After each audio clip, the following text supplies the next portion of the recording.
सर्वांना नमस्कार. जबरदस्तीचे लग्न भाग 9. मानसीचा विश्वास आणि आदिवासी वस्ती. मानसीची संदिग्धता. ईशा आणि शौर्यची private assistant PA. Mansi project रुद्रच्या पहिल्या भेटीसाठी लिमोजिनने वस्तीच्या दिशेने निघाल्या. मानसी एक अत्यंत प्रोफेशनल आणि थंड डोक्याची कॉर्पोरेट महिला होती. ती गाडीत सतत तिच्या टॅब्लेटवर काम करत होती. ईशाने संभाषण सुरू केले. मानसी, शौर्य सरांनी मला पूर्ण विश्वास ठेवून हा प्रोजेक्ट दिला आहे. पण मला माहीत आहे, तुम्ही त्यांची सर्वात जुनी आणि विश्वासू पिया आहात. मला माझ्या कामात तुमची प्रामाणिक मदत लागेल. मानसीने टॅब्लेटवरून नजर न काढता उत्तर दिले.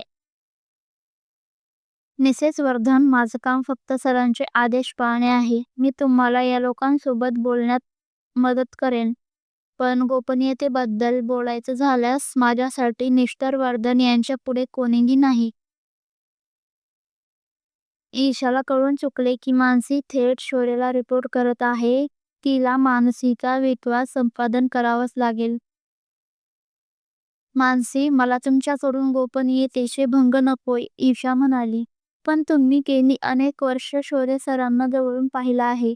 मला सांगा, प्रोजेक्ट फिनिक्स म्हणजे काय आहे? मी माझ्या वडिलांवरचे आरोप मागे घेतले, पण तरीही शौर्य सर माझ्या कुटुंबाला का वापरत आहेत? मानसी क्षणभर थांबली.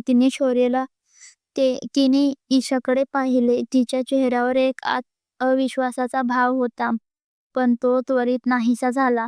मिसेस वर्धन, मिस्टर वर्धन यांनी जे काही केलं ते फक्त प्रतिष्ठा वाचविण्यासाठी. प्रोजेक्ट फिनिक्स हा त्यांच्या प्रतिष्ठेचा प्रश्न आहे. जर त्यांनी तुमचा रेप ॲलिगेशन शांत केला नसता तर त्यांची 100 वर्षांची कंपनी एका क्षणात जमीनदोस्त झाली असती.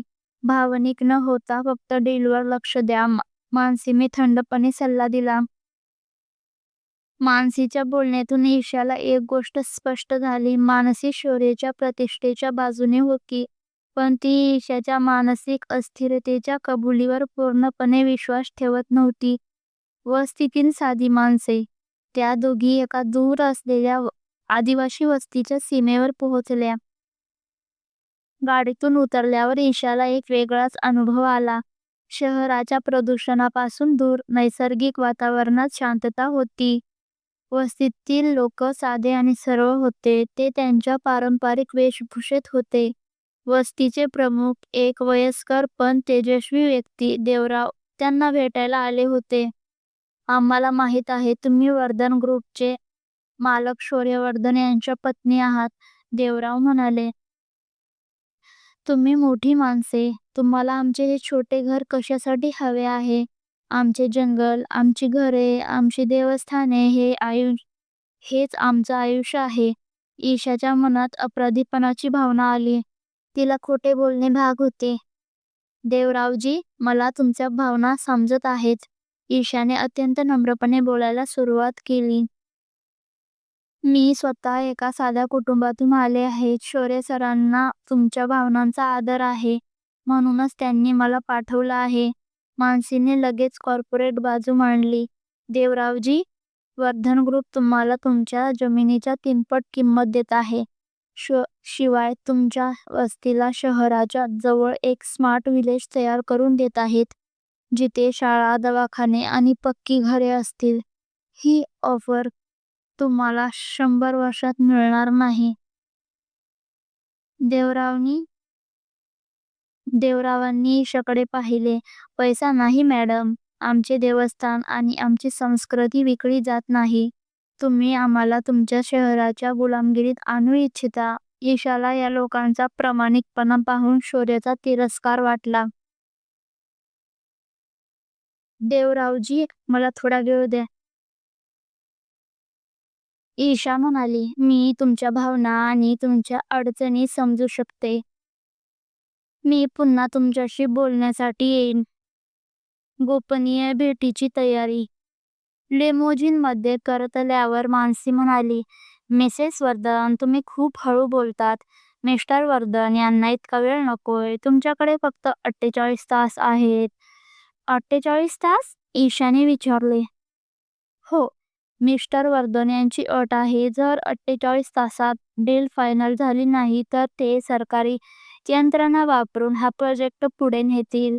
ईशाला कळून चुकले. 48 तास हाच तिचा MCR माय काउंटर रेव्हेंजसाठी डेडलाईन आहे. ठीक आहे मानसी, ईशा म्हणाली. या लोकांना आता फायनान्स ॲनालिसिस करायला लावावे लागेल. मला त्यांच्या NGOला कोण फंडिंग करत आहे ते शोधायला मदत करा. ईशाने आता सहानुभूतीचा अभिनय सोडून दिला आणि कॉर्पोरेट ॲनालिस्टची भूमिका घेतली.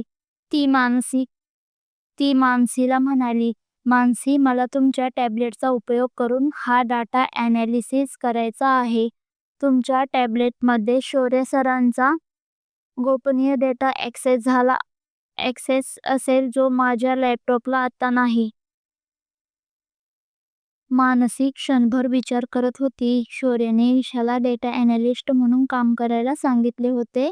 मानसीने शेवटी तिचा टॅब्लेट ईशाच्या हातात दिला. ठीक आहे, तुम्ही यावर काम करू शकता. पण लक्षात ठेवा, या टॅब्लेटमधील प्रत्येक ॲक्टिव्हिटी मिस्टर वर्धन यांच्या मुख्य सर्व्हरला ट्रॅक केली जाते. ईशाने हसून मानसीचा टॅब्लेट घेतला. हाच तो क्षण होता. मानसीने शौर्याच्या गोपनीय नियमांचे पहिले उल्लंघन केले होते. मानसीचा टॅब्लेट आणि RR कोड. गोपनीय ॲक्सेस. ईशाला मानसीचा टॅब्लेट मिळाला होता. तिने आपले कॉर्पोरेट ॲनालिस्टचे नाटक चालू ठेवले. मानसी समोर बसून ईशाच्या कामावर लक्ष ठेवत होती, पण ती ईशाला मदत करत असल्याच्या अविर्भात होती. ईशाने आदिवासी वस्तीच्या NGO फंडिंगचा डेटा ॲनालिसिस करण्याच्या बहाण्याने मानसीच्या टॅब्लेटमध्ये खोलवर प्रवेश केला. शौर्याच्या मुख्य सर्व्हरला थेट रुद्र प्रोजेक्टचा डेटा ॲक्सेस होत होता. ईशाला माहीत होते की टॅब्लेटमधील प्रत्येक ॲक्टिव्हिटी शौर्याला कळत आहे, म्हणून तिने NCR महेशचंद्र रावचा थेट उल्लेख टाळला. ती रुद्र प्रोजेक्टच्या गोपनीय नोट्समध्ये गेली.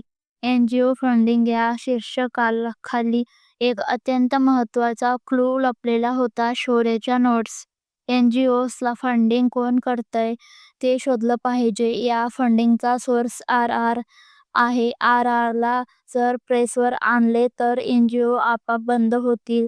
RR हा फिनिक्स नाही. RR code. ईशाला नवा क्लू मिळाला. RR म्हणजे काय?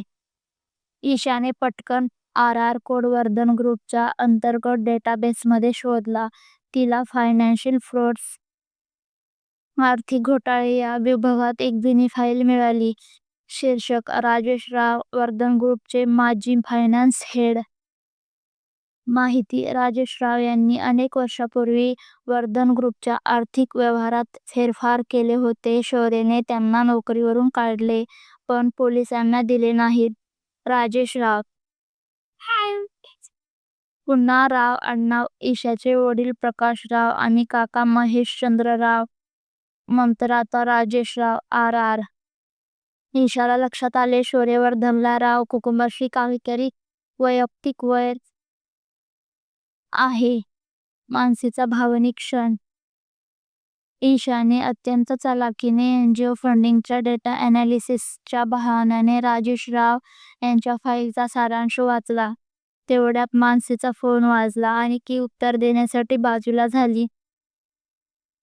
ईशाच्या लक्षात आलं की मानसी फोनवर भावनिक बोलत होती. आई, प्लीज शांत हो. मी तुला वचन देते, मी पैसे पाठवीन. मला फक्त काही तास दे. मला माझ्या बोनस मिस्टर वर्धन यांच्याकडून मिळवायचा आहे. प्लीज. मानसीचा आवाज दबलेला होता. ईशाला कळून चुकले, मानसी सुद्धा कोणत्या तरी आर्थिक अडचणीत आहे आणि शौर्य तिला बोनसच्या बहाण्याने आपल्या कामासाठी वापरत आहे.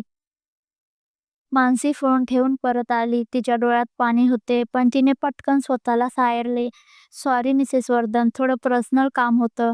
तुम्ही ॲनालिसिस कंटिन्यू करा. मानसीने पुन्हा प्रोफेशनलचा मुखवटा चढवला. ईशाला हीच संधी वाटली. मानसी, तुम्ही किती प्रोफेशनल आहात, पण मी तुमच्या डोळ्यात पाहू शकते, की तुम्ही खूप तणावात आहात. शौर्यवर्धन लोकांना वापरतो आणि फेकून देतो, हे मला माहिती आहे. माझ्या वडिलांना आणि काकांना त्यांनी असेच वापरले आहे. तुम्ही जर मला मदत केली, तर मी तुम्हाला या परिस्थितीतून बाहेर काढेल. ठीक आहे.